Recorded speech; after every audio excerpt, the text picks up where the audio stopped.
This is ContactTalkRadio.com. Consciousness in action. And you are taking action into your consciousness by tuning into Contact Talk Radio. And on TuneIn.com, Ping.fm, and Upsnap Mobile. Contact Talk Radio. Long ago, before this day's confusion did begin, throughout the stars did we go wandering.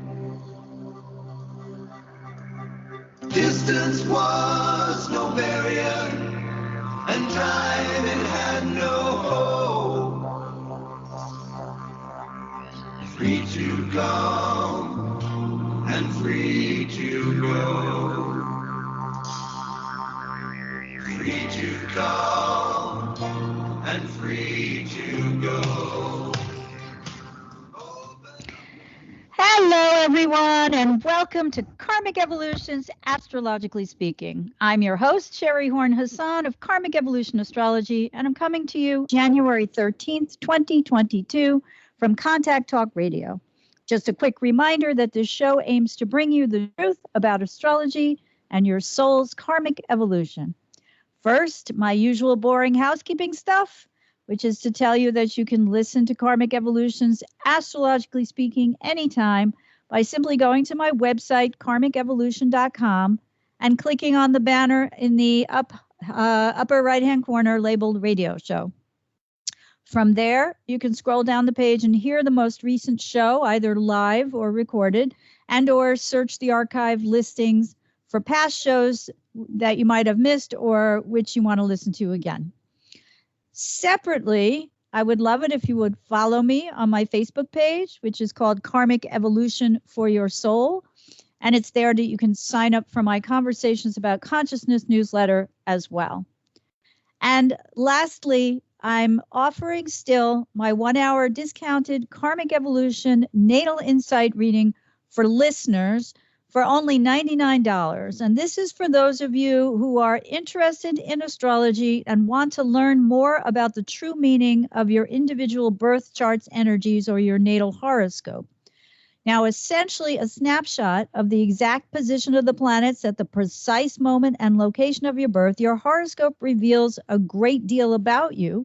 And when used as a tool for soul growth, a Karmic Evolution Natal Insight reading can be tremendously helpful for learning your soul's true purpose and how to move towards your highest destiny in this lifetime. Patterns of behavior that originated either early in life and or during past lives that affect your current relationships, career, finances, and or health, but that now no longer serve your soul's karmic journey moving forward, and insights into what tripped you up in the past and how to entertain new perspectives through astrological insight that bring greater happiness and satisfaction into your life. So learning all of this is easy when you take advantage of my 1-hour discounted Karmic Evolution Natal Insight reading for only $99. And if you're interested, simply email me at SHERI, that's SHERI, at karmicevolution.com, and we'll schedule your reading as soon as possible. At almost half the regular price, conscious awareness has never been so easy or so affordable. Okay, so now let's get into this week's Astro news you can use without further ado. Right now, we're still in the waxing monthly lunar phase of the moon cycle until we get to next week's January 17th Cancer full moon. So we're still watching those Capricorn seeds grow into a stronger sense of internal security by taking small steps toward our overall goals one at a time, especially now since the future continues to seem chaotic and uncertain. Meanwhile, I mean, I don't think I have to go into why, right? We've talked about that, but anyone, depending on where you live in the country or in the world, things are chaotic and uncertain still, especially vis-a-vis the coronavirus pandemic. Meanwhile, Venus remains retrograde in Capricorn until December 29th. I'm sorry, January 29th. And she continues to ask us to review what we value most. And her retrograde will now overlap with that of Mercury when the messenger god stations retrograde tomorrow on January 14th at 10 degrees and 19 minutes of Aquarius. So let's review some Mercury retrograde basics. Now, every 4 months, Mercury retrogrades for approximately 22 days. And as he does so, he moves backward through the elements, and that's in the opposite direction of the normal zodiacal cycles. If we take the sun, for example, in Western tropical astrology, the zodiac begins in the fire sign Aries. So the sun would move through Aries, and then it would move to Earth and Taurus, and then to air and Gemini, and then to water and Cancer, and so forth. But Mercury retrograde periods do the opposite. So essentially, they go from water back to air, back to earth, and then back to fire. Now, all Mercury retrograde periods ask us to suspend our left-brained, empirical, practical, logical, ego-oriented functions and to shift our attention to our more intuitive right brain.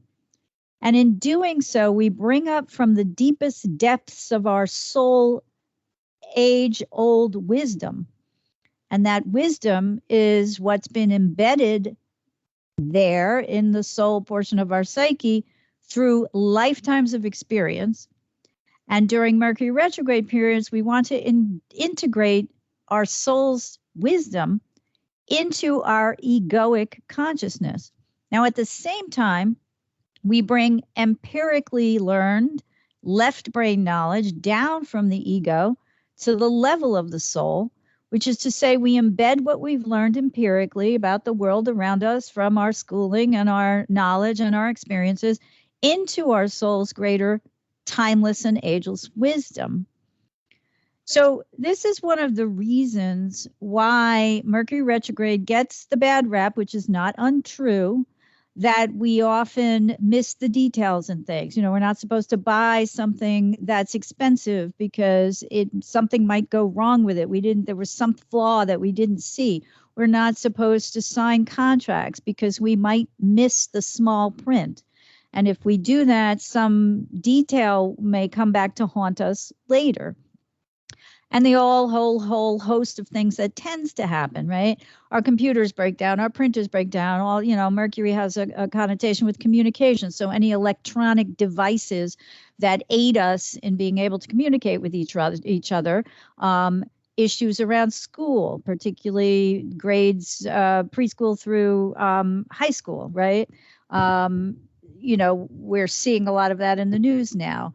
This 3-week period that's going to start tomorrow, teachers just went on strike. I can't remember what state it was now. I think it was, I think they went on strike in Chicago, but I saw another city also, or a state this morning where they went out on strike, or they threatened to, mostly dealing with the coronavirus. And their teachers worry about exposure either to each other or through the children, many of whom, if they're under a certain age, obviously can't get vaccinated. Some of whom have been vaccinated but can't get a booster. So in any case, that's just one of the things. But I want to go back to the Mercury retrograde in general and say that I've mentioned this on the show before, but if you're a newer listener, it's still usable news. Mercury was known as the psychopomp to the Greeks. And that's because he could traverse between Mount Olympus, Earth, and Hades, the underworld.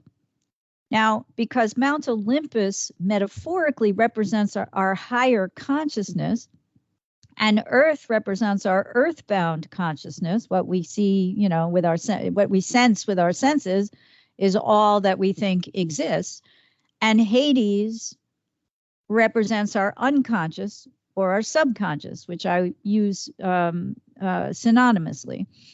So Mercury's purpose during his retrograde cycles is to unite all three of these metaphorical areas for the purpose of integrating them all. So when we understand that what may drive our egos really comes from only a small portion of our psyche, we learn that there's more to the world than simply what our senses can perceive. And that's where all planetary retrogrades come in. For example, Venus's current retrograde asks us to marry what the ego values, what we think we value, based on, what I just said, which was, based on that, only that which we can perceive. So we are asked to marry that with what the soul truly knows is valuable in the case of Venus, because Venus is about values. Now in 2021, Mercury's retrograde cycle took place fully in air signs. And the purpose of this, according to Jungian astrologer Erin Sullivan, who those of you who listen regularly know I love to quote, in her book Planetary Retrogrades Traversing the Inner Landscape, was to discover the true meaning of relationship in our lives, or better put, of relating, how we relate to each other as human beings. And interestingly, Sullivan notes, and here I'm going to quote from her book, by paying close attention to how one creates and develops associations with people, one finds a deeper awareness of the importance of relating. Of all times, this is when acute dissatisfaction within the social milieu can arise. Now, I'm going to interrupt my quoting her for a minute to say, what a profound statement, given the fact that last year, in 2021, Mercury's retrograde cycles took place fully in air, and the year before it was segueing back into air from the element before. So it's hard to miss the import of this one sentence, which I will repeat, where she says, of all times, when Mercury's transiting through air signs, retrograding through air signs, this is when acute dissatisfaction within the social milieu can arise. And then she continues, the overall tone is one of assessment of one's input and returns in all matters pertaining to relationships. It may be that during Mercury and air retrograde periods, relationships have not been very clear. By airing old problems and thinking through involvements with friends, family, and other associations, stress is relieved. Now, and that's the end of the quote, but I'm also going to quote her again. The normal irritations that occur during Mercury retrograde cycles, particularly in air, Sullivan says, and here I'm quoting again, are the traditional signals to let go and pay attention to a greater message. The message is likely to be about time management and clarity of communication. Now is the opportunity to assess priorities and productivity in any given situation, coupled with revising long-term goals. This inner search enriches mere existence. As Socrates said in his defense speech to the Athenian jury, the unexamined life is not worth living. So I just want to think about that for a minute, because we're looking back, which those of you who are regular listeners to this show know that I like to do, right? It gives us a clue often as to how we might choose to move forward. And because all of this year's Mercury retrograde cycles begin in air signs and move back into Earth, and because that's going to happen until the last retrograde that starts in 2022. There'll be 4, but it will only begin on December 29th of 2022, and that it will end in January of 2023. But that cycle will be totally in earthy Capricorn, right? And then in 2023, the cycles remain in the Earth signs. So we can see that this year, 2022, we're segueing from the air to the Earth. So that gives us a lot of things to think about.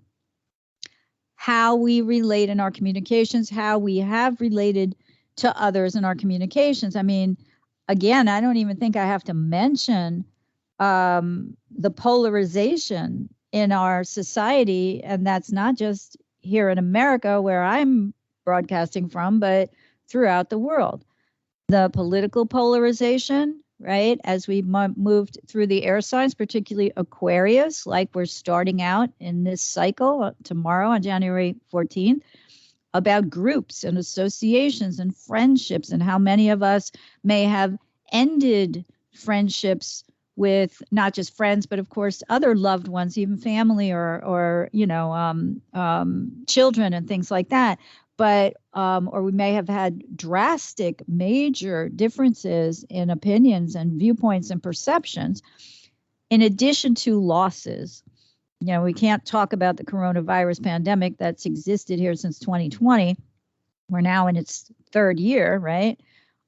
Without discussing losses of those with whom we used to communicate, whether they were living with us or we were estranged from them because of geography and the pandemic. And then, of course, and I've mentioned this in previous shows, there's also the relationships where we've been forced to remain together.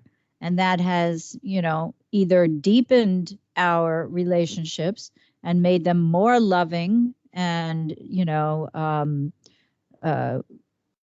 instances where we can share more, be more honest, confide in each other, know we have each other's backs, or they have dissolved, sometimes due to personality differences and other times due to these differences in how we communicate and how we perceive the world around us. And here I bring in, you know, politics, religion, and the types of things that normally, when we're busy with the outside world and not forced to lock down or restricted in our movements, we have outside outlets, so we don't think as much about it, you know, if there's problems in a relationship.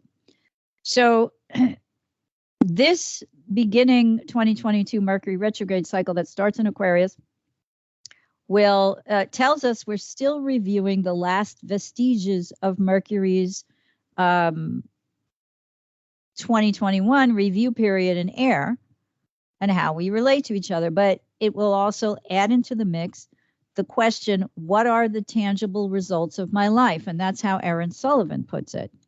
So Mercury segueing back into earthy retrograde periods this year will bring up security issues and the practical concerns in terms of our most basic needs.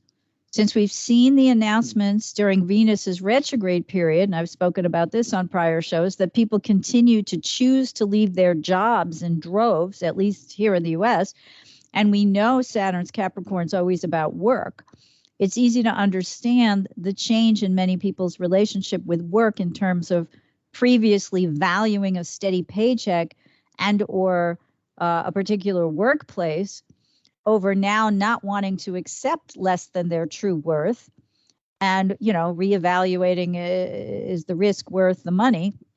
So whether that's in terms of money, whether it's in terms of safety, or whether it's in terms of recognizing that we actually value our family, and particularly mothers and fathers or anyone who's parenting a child who's still of school age, meaning, you know, before college, whether we value family over job or career, you know, and anything else. So as Mercury retrogrades, he starts out in Aquarius, as I mentioned, at 10 degrees on January 14th, and he retrogrades back into Capricorn on January 25th. Now he'll begin to highlight this year's theme of looking for new opportunities that better serve our newly revised or recognized value system and beliefs about our self-worth, right? It's going on at the same time with Venus retrograde in Capricorn. Money, self-esteem, working conditions, and our health, all the things that pertain to our practical physical world, will come into play more clearly both this year and next during Mercury's retrograde cycles. So, you know, most affected will be, as Erin Sullivan notes in her book, and I'm quoting here again, the way you relate to your body and its needs, your job and its capacity to satisfy you, and your attitudes towards resources of all kinds, particularly financial. By concentrating on the necessities of life, she says, you will be making more room for the perks. By dealing with the practical issues during this earthy retrograde, you'll find it easier to determine what is truly happening in your life because it won't be cluttered with unfinished business. So taking care of the things that sustain us, obviously, like I said, sustain our bodies, our health, our diet, our exercise, etc., right?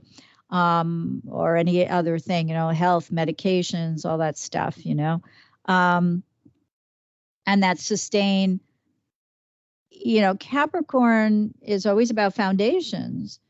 Venus is always about what we value most, and Virgo is about the body, right? It's also about being of service, but the body and its health. So it's pretty easy to see what she's extrapolating from, right? So if we take care of those things now, we continue to build, rebuild, or whatever, a solid physical foundation. And that's always the basis for security. I mean, I think some people may think relationship is the basis of security, and I'm not saying it's not, but physical security is instrumental to our survival.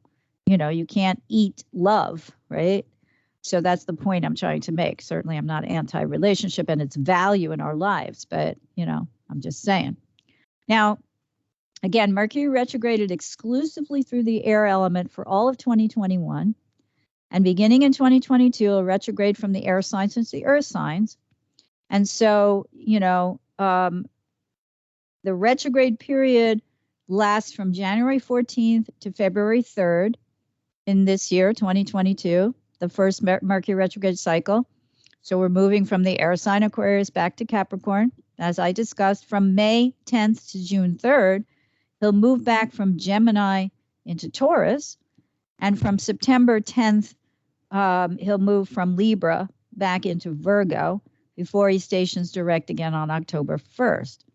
Now, again, by December 29th of this year, Mercury stations fully retrograde in Capricorn, which goes into 2023, when he'll continue his retrograde solely in the earth element, but only through to December of 2023, when he begins moving back from earth into the fire element. So what more can we make of this, right? The other thing that's really important to recognize is where the Mercury retrograde cycles are happening in your chart. Because the houses ruled by the fire elements, the air elements is where it's been in play for all of us this past year. And where it's going to segue from air into earth is where it's going to be in play for this following year of 2022.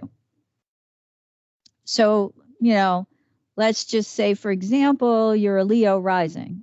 And if you're a Leo rising, that puts Aquarius on your descendant or the cusp of your 7th house.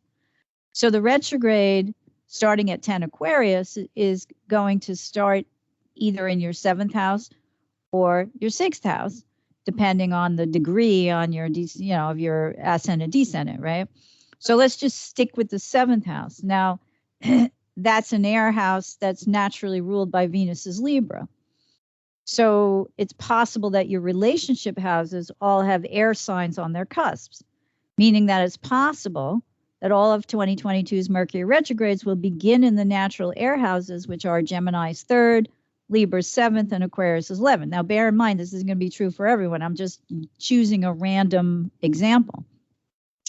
But how we communicate, how we relate in partnership, how we function with friends and groups has been the prevalent themes of Mercury's 2021 retrograde cycle. But this would be particularly true for someone where the retrograde is happening in these houses. So it's true for all of us because of the signs, but it's doubly true for a Leo rising, for example, because those houses are air houses naturally. So it seems pretty obvious that combined with the ongoing Saturn-Uranus square and other astrological energies from 2021, that, you know, the year was categorized by forced separations, forced togetherness, which I just talked about, the making of new friends and or the dropping of old ones. I mean, whoever thought that we might be better friends with people that we've never, ever met and may not ever meet on Facebook or Instagram than our best friend who we no longer talk to because they're a crazy Trumper, right? Or I guess more nicely put, they don't believe anything similar to what we believe at this point and stage in time. So the reevaluation of our associations with both old and or new friends and groups. Now, not every Mercury retrograde cycle in air results in the kind of polarization we've seen over the past few years. However, it's the movement of the slower planets that have focused us on such drastic, albeit sometimes forced, changes in how we relate and to whom over the past year at least, or more like 2 years, right? Just think about your 2021 Thanksgiving gathering, if you had one, or the one the year before that, and you'll get what I mean. So when Mercury moves back to the Earth element during a retrograde period, that starts in air, he may or may not change houses. And that again depends on the actual configurations of your chart.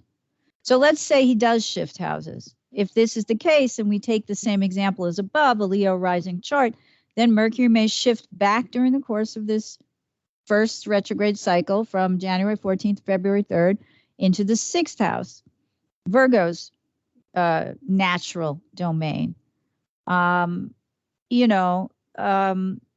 Aaron Sullivan talks about the greater purpose of Mercury retrograde being for us to pay attention to what she calls, quote, the unconscious rhythms of reflection that point us toward considering and reconsidering ideas, projects, relationships, and lifestyle according to one's own unique timing. So again, the example I provided, if your Mercury retrograde is going in your 6th house, and that's Virgo's domain, then we have an even more important resonance to the body here, right? Again, it's doubly important because it's not only in an Earth sign, but it's also in an Earth house. It becomes a little bit more complex if, Mercury's retrograding into, say, the 4th house, which is the Moon's Cancer's domain. Now we have a mixture of the earth and the water, so it gets more and more complex, but, and that's where you need an astrologer, right? So I can't look at everybody's different charts, but I just want to make this point. So, it's important for everyone to look at the house or houses where Mercury's retrograding during each elemental cycle. And for now, the question for you is, where will Mercury move back from 10 Aquarius to 24 degrees, 28 minutes of Capricorn? And again, in the larger scheme of things, I want to mention this. Mercury's movement now from Aquarius back to Saturn-ruled Capricorn mimics transiting Saturn's similar movement during his retrograde period back from Aquarius into Capricorn from July 2nd of 2020 through to his re-entrance into Aquarius circa December 17th of 2020. Now, many of us may remember the kinds of social unrest that occurred after the murder of George Floyd in late May 2020. I think it was May 25th. Don't quote me on that. And that occurrence escalated into massive social protests and the resistance of much of the American population to vaccines, along with the November 2020 presidential election, November 3rd, and the denial of our legitimate legislative processes here, at least in the U.S., up to and including Trump's big lie of election fraud and the ensuing January 6th Capitol riot insurrection. So I'm bringing in a wider, I'm widening the lens here because I don't want to be remiss and not mention this. Mercury retrograde is, of course, a shorter thing, but its cycles will last in the same element or segueing from one to the other for the year. And meanwhile, we know that Pluto's approaching his U.S. Sibley return at approximately 27.5 degrees Capricorn in February of 2022, and that Pluto is then going to go forward and enter Aquarius on March 24th of 2023. But he's going to retrograde back into Capricorn in June of 2023 and again in September of 2024 before he enters Aquarius fully in late November of 2024 for the next 20 years. So what I'm trying to say is that right now, the Aquarius, the movement in this first Mercury retrograde cycle of the year is from Aquarius to Capricorn. Venus is already retrograde in Capricorn. Pluto's in Capricorn and has been there since the end of 2008. And in addition to the Sibley return, which we've talked about and we'll talk about again, when he goes into Aquarius, he's going to follow Saturn, which did so in 2020, where he was in Aquarius, and then he retrograded back into Capricorn. And now Pluto's going to do the same motion, only Pluto is much slower moving than Saturn. So this is it's sort of like saying we've been primed, right? We've already experienced little bits and pieces, and now it's going to last for a much longer time. I mean, Pluto is going to go into Aquarius March 24, 2023, and it won't stay in Aquarius permanently, not permanently, but for the duration of its transit there until November 2024, which is, any way you look at it, at least about a year and a half, right? So this back and forth period may well increase the likelihood of the same kind of social unrest and resistance to change that we saw in 2020, as well as what we're seeing now. And this brings me to the Sun-Pluto conjunction in Capricorn, which is happening January 16th, which is about inner self-empowerment. This is an aspect where we may be asked to stand up to the opposition of others, either to oppose others and their ideas or their way of being, or, have others oppose us.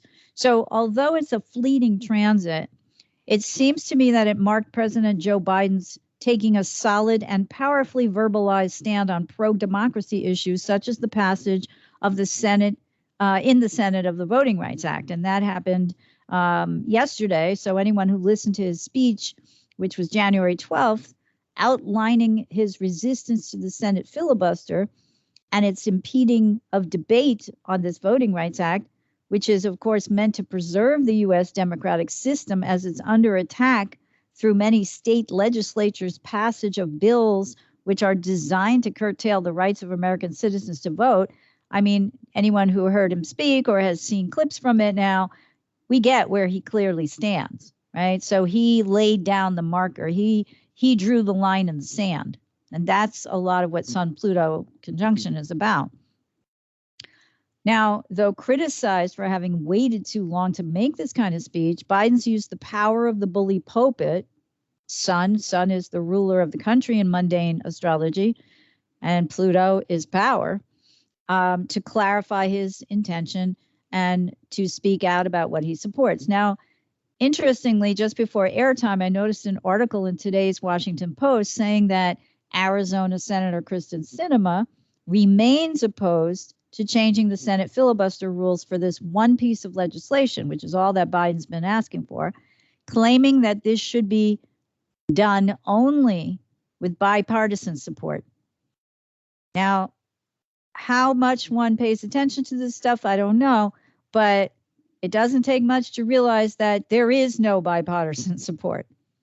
So her resistance, along with that of West Virginia Senator Joe Manchin, illustrates the kind of oppositional forces this nation is facing as the Capricorn Sun merges with Pluto right now.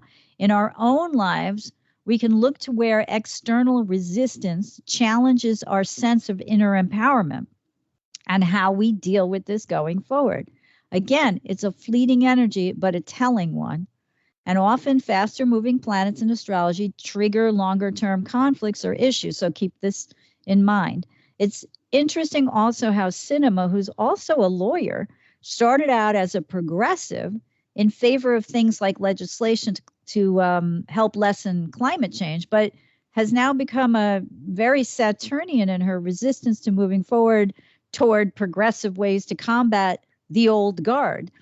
And any way you slice it, what this tells me is that this push-pull between the status quo and change will continue along with the Saturn-Uranus square that becomes tightly an aspect once again in September, October of this year, leading into the November 8th midterm election. And that Taurus full moon lunar eclipse. So this square dance is not over yet. And the implications of it, along with Pluto's ingress into Aquarius in 2023 and its 2 retrograde in Capricorn cycles, still remain to be seen. But long-term change is in the air, although it may not manifest concretely for several years. Now, I want to switch gears and talk about the Cancer full moon, which is occurring on January 17th at 27 degrees and 50 minutes. The other thing I mentioned, I'm sorry, let me go back for a second. Capricorn, Sun-Pluto conjunction. We may not have seen the last of it, all right? These aspects are strongest as they're waxing. And it won't culminate until the 16th, which is the day before the Cancer full moon. So keep your eyeballs out for this kind of resistance and see how these, as we segue Mercury retrograde from Aquarius, friends, groups, and associations back into the Earth side of Capricorn, whether, these former partnerships either find realignment and common ground or they become more polarized, right? So the Cancer full moon, which again is at 27 degrees and 50 minutes of the Cancer Capricorn polarity, occurs at 3:48 p.m. Pacific time and 6:48 p.m. Eastern time, again on January 17th, and it asks us to release our attachment to harshly rigid, ego-oriented beliefs about success, air quotes, that prevent us from feeling compassion, not just for others, but for ourselves as well. The Capricorn Sun's archetype involves authority, responsibility, and success through hard work. These are the positive Capricorn traits that help many of us achieve the kind of material success that's ordinarily part of the Capricorn definition. And such outer success often provides us with a sense of material security. The Cancer moon, however, questions the Capricorn Sun's reliance on only the outer trappings of success, the ones that feed our ego, and asks us to consider our emotional needs so we may integrate these into our psyches. Now, again, see the resonance between the fact that this Cancer full moon is happening as Mercury starts its retrograde from Aquarius to Capricorn, right? And, if we can begin to consider our emotional needs, in doing so, the Cancer moon highlights by reflecting back to the sun its own light where the less accepting nature of Saturn-ruled Capricorn lies when it's focused only on outer achievement, and whether or not such a tight or myopic focus leaves us, we focus myopically, in other words. I'm sorry, I'm trying to rewrite the sentence in my brain. If we focus only on outer achievement, we often do so at the expense of inner growth. So when we look at the Capricorn archetype shadow side, we begin to see that as the mountain goat climbs the ladder of success in the outer world, he often ignores the inner one. And in its extreme, Capricorn becomes all about success for success's sake, with little or no seeming need or reverence for a true internal sense of feeling successful. So if we define success only by the outer trappings, when do we say, oh, I managed to do something nice for myself instead of just taking care of everyone else all the time? And that was a successful thing for me to do. So if you catch my drift there. Now, the epitome or cliche, if you will, of Capricorn shadow side energy was presented to the world by the character Ebenezer Scrooge in Charles Dickens' A Christmas Carol. All work concerned solely with material success and accumulation of possessions, Scrooge is eventually led to realize his singular focus left no time for an emotional life. His outer situation reflects back to him, eventually, the condition of his inner one. No life partner with whom to share his success, the fruits of his success, the material fruits of his success, no children of whom to be proud or to pass on his business so that he leaves a legacy. In other words, Scrooge's lifelong drive to succeed and become a wealthy businessman illustrates both a short-sighted lack of understanding about the need for integration of the inner and outer polarities about what constitutes success. And the result has left him lonely and bitter. So in the story, now an old man, many of us are familiar with the story, he's achieved his desires, but at what cost?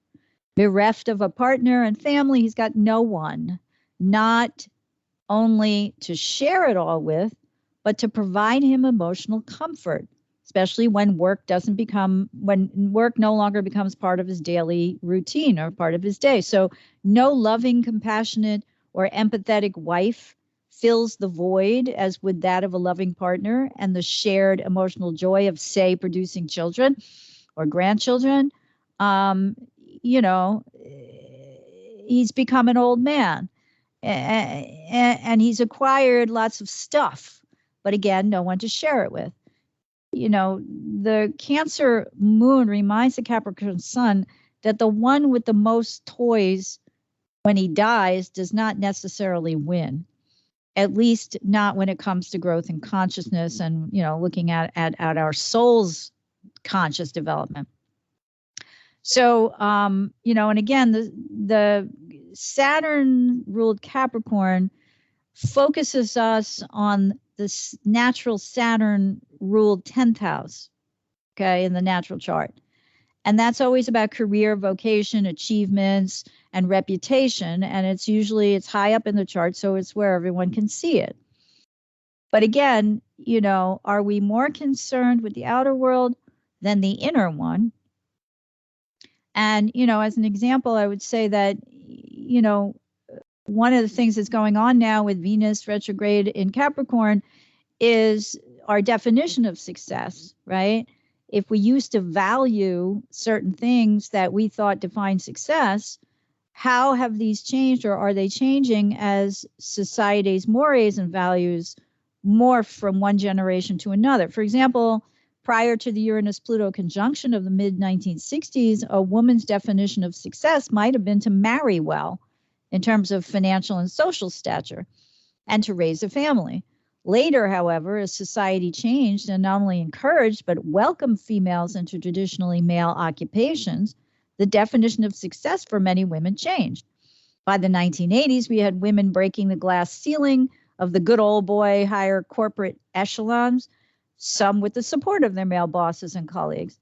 Likewise, we have not only seen more women, but also people of color, minorities, join the ranks of the highly educated, which allows them to pursue successful careers in medicine, law, business, and many technology, many other industries. So since we know that the January 2nd Capricorn new moon, which is a cycle we're still in until we hit this Cancer full moon, called us to take slow, cautious steps, which I mentioned before, especially amidst the current chaos and uncertainty in the world around us, towards specific goals. And the purpose of this was to build a stronger inner foundation of true security by providing to ourselves the knowledge that we can do it, but one step at a time. So now the Cancer full moon, when it occurs, will require that we will release the harsher nature of the Capricorn archetype, which often manifests like it did with Scrooge, of all work and no pleasure, and the emphasis on being a self-made success. I wanted to bring up a quote because I recently listened to part of a conference on trauma, right? And forgive me because I'm not really sure how to pronounce his name, but I pulled out a quote or a couple of quotes from Gabor Mate, I think is his name, who's a well-known in some circles person who talks a lot about how to heal trauma. And this is one of the things he said: we get rewarded for self-betrayal when a sense of insecurity is what drives us to succeed. Often when we achieve what we thought we wanted, it feels good temporarily, but then it turns to ashes in your mouth, he said. And he asked everyone to contemplate the following, and I would say this is particularly relevant at this Cancer full moon time. And that's, and here I'm quoting again, are you following your calling or being driven? If the former, then you're in charge. If the latter, then you're not in the driver's seat. You're being blown by the wind. The question is, who is in charge? Your drives or what you're called to do? So again, it's interesting also that at the January 14th Mercury retrograde station, Mercury in Aquarius will be close to an exact square to transiting Uranus in Taurus. And that will highlight the sudden nature of communication that may shock us or seem inconsistent with prior statements or actions by others or by ourselves. Now, I mean, I think, I don't think President Biden's remarks yesterday were shocking. I think most people weren't shocked by them. They were just a little annoyed that they hadn't come earlier. But now we're going to get the responses to it. So clearly, I just pointed out Kristen Sinema's response and how it's at odds with her history, right? Why would somebody who's a progressive and obviously intelligent, she's a lawyer, okay, not, you know, not all lawyers are created equal in their IQ or their ability to interpret the law. However, you know, she had to get into law school, right? In any case, without being too saturnine about it, she was known as a progressive. You know, this brings us to that sort of 1984-ish kind of connotation of what's been going on these past few years, where it's like you would never expect her to be against something progressive as changing a rule for one particular bill in the Senate. Okay, I'm not going to harp on it, all right? But anyway, I want to mention before time's up that some of this too is when we bring into the equation this whole Aquarian archetype, both by virtue of Mercury starting its retrograde there, you know, Pluto slowly moving towards it, the Saturn-Uranus square that's ongoing, etc. And that is that Uranus is going to station direct on January 18th, which is essentially the same day that the true nodes are going to regress back into the south node will move back into Scorpio, and the Taurus and the north node will move into Taurus. So I wanted to read something, and I want to talk about this nodal ingress and greater length probably next week. But I thought it was interesting. I have a book which is by Celeste Teal called The Lunar Nodes, Discover Your Soul's Karmic Purpose. And this is a general delineation that she outlines that talks about the ingress of the nodes, the north node into Taurus, right? Which of course can't happen unless the south node is going into Scorpio. And so I'll remind everyone that the nodal shift occurs over approximately an 18-month period. So we're coming out of the Gemini north node and Sagittarius south node. The nodes, when we're looking at them as transiting bodies, they're not actual heavenly bodies. They're points in space that relate to the moon. But that the south node represents old karma and the north node represents the new karma that we're moving towards and building. So we want to keep what's positive about the old karma because it served us well, and we want to jettison the things that haven't served us well. We've just been through an 18-month period where we think we know everything, and that's related to law and it's related to religion, I think most prominently from what we've seen over the past 18 months in this country at least, and in other countries around the world as well. And when we shift, and that Gemini has been asking us to open up our minds to new information so that we can change some of our old beliefs, which are no longer relevant because the only constant is change. So as we moved into Scorpio Taurus, this is what Celestial says. These positions suggest that having been through many emergencies and crises dealing with loss and separation, pandemic, anyone, you must let go of old anxieties about picking up the pieces, learn moderation, and have faith that the material abundance of the world will meet your needs.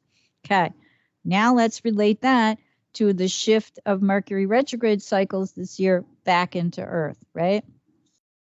Assets and liabilities. You see the hidden sides of things. And what I'm trying to point out is that if you have this natally, this will be important to you, but otherwise the transiting karmic nodal axis is about the collective. So interpret this as related to collective energy. You understand power exchanges in situations and sense when something is a foul, but you can become overly suspicious of the motives of others. Thus, a part of you may be out to stay one up on them. This comes from Pluto ruling the South Node. You may have lost a lot in the former life, and now you want to get along and protect yourself from any further losses. You might have compromised your values and integrity in exchange for being taken care of financially or materially. And here I will just say politics and leave it at that. Consequently, you may start out being careless with money, expecting someone else will assume the responsibility, and you seek material security now with Venus ruling your North Node, and there are potential talents for handling money.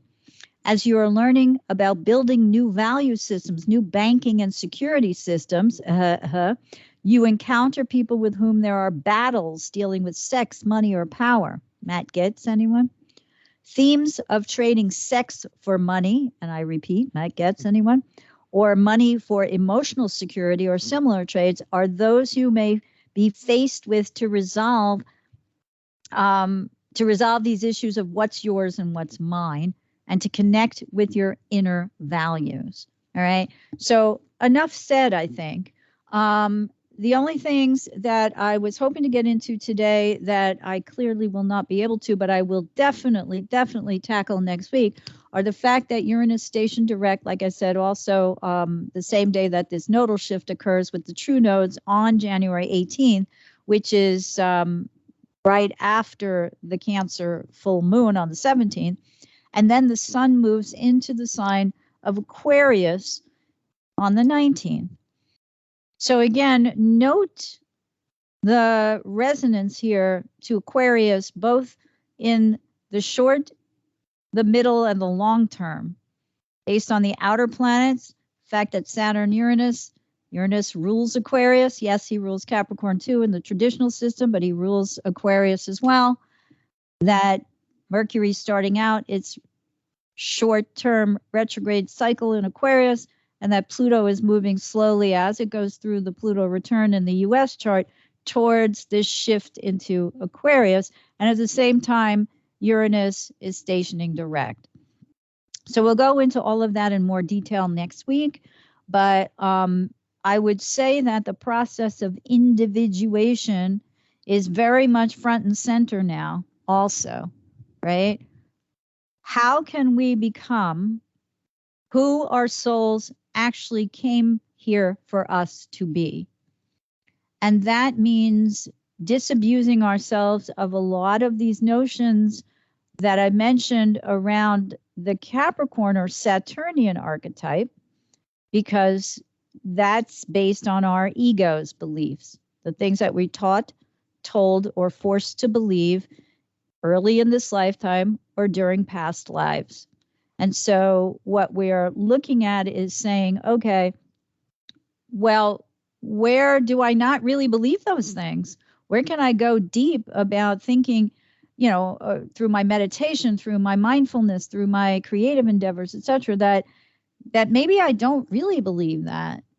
I wanted to mention, and I'm sorry I didn't, but we're just passing, the end of Jupiter's, again, if we use the true nodes, which are still in Sagittarius and Gemini, Jupiter, transiting Jupiter, when it moved into Pisces recently, it squared the nodes, which confused us about in what we can have true faith, right?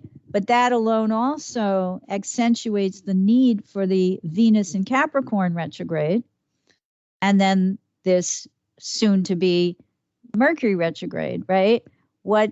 How do our values shift? What do we really feel? What is really, really important to us? And then how can we stand up and express who we really are without fear, right?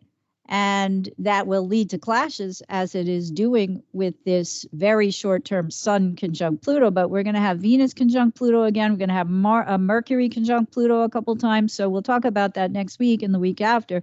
But it's a really interesting period here, and things are shifting. So we should be aware of that. And if we use these energies wisely, we get to determine in what direction we would like them to shift. Rob Hand once said to me, hey, you throw it against the wall, and if it sticks, you keep going. If you throw it against the wall and it doesn't stick, do something else. Reorient the boat, Anyway, thank you, everyone, again for joining me today. I hope you found the information presented here helpful as you continue your karmic evolution in this lifetime. Please be sure to join me next week, January 21st, for another episode of Karmic Evolutions, Astrologically Speaking.